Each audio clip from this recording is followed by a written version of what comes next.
Iran ने अपना air space बंद कर दिया है। अमेरिकी हमलों की आशंका को देखते हुए ये एयर स्पेस बंद किया गया। केवल उन इंटरनेशनल फ्लाइट्स को उड़ने की इजाजत दी जा रही है जिनके पास पहले से क्लियरेंस है।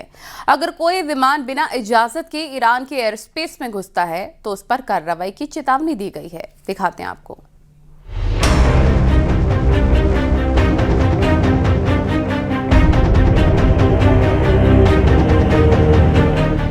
खामेनेई का ट्रंप को खुला चैलेंज। ईरान ने किया एयर स्पेस बंद, जंग का ऐलान।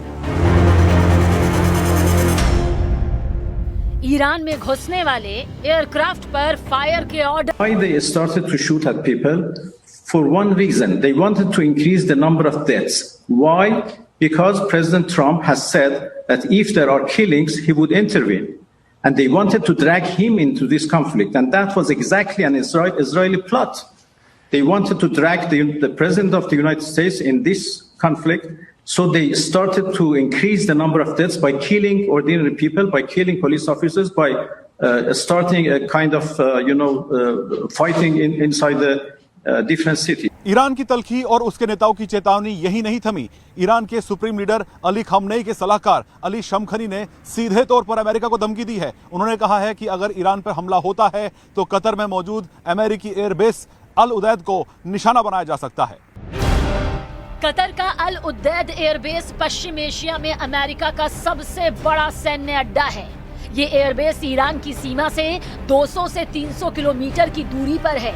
इस एयरबेस पर अमेरिका के करीब 10,000 से ज्यादा सैनिक हर वक्त मौजूद रहते हैं। इस एयरबेस में 4,500 मीटर लंबी रनवे है जो बड़े विमान जैसे B-52 strategic bomber, KC-135 aerial refuelling tanker और ट्रांसपोर्ट प्लेन को संभाल सकती है। यही नहीं, ये अमेरिकी सेंट्रल कमांड का मुख्यालय भी है।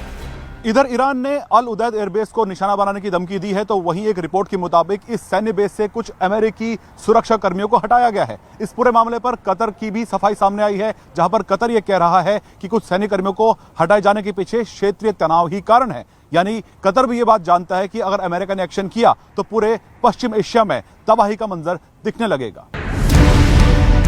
यही नहीं, इस बीच फारस की खाड़ी के अरब देशों ने चेतावनी दी है कि ईरान पर अमेरिकी हमला पूरे इलाके को डगमगा सकता है, बड़े पैमाने पर आर्थिक और राजनीतिक उथल-पुथल मचा सकता है।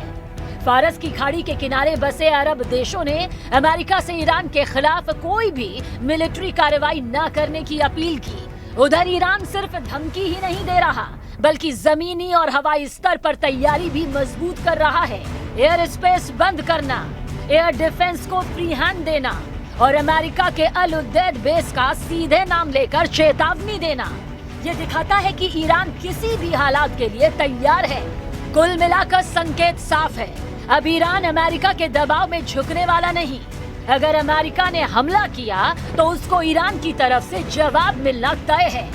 यानी पश्चिम एशिया एक बार फिर जंग के मुहाने पर खड़ा दिखाई दे रहा है।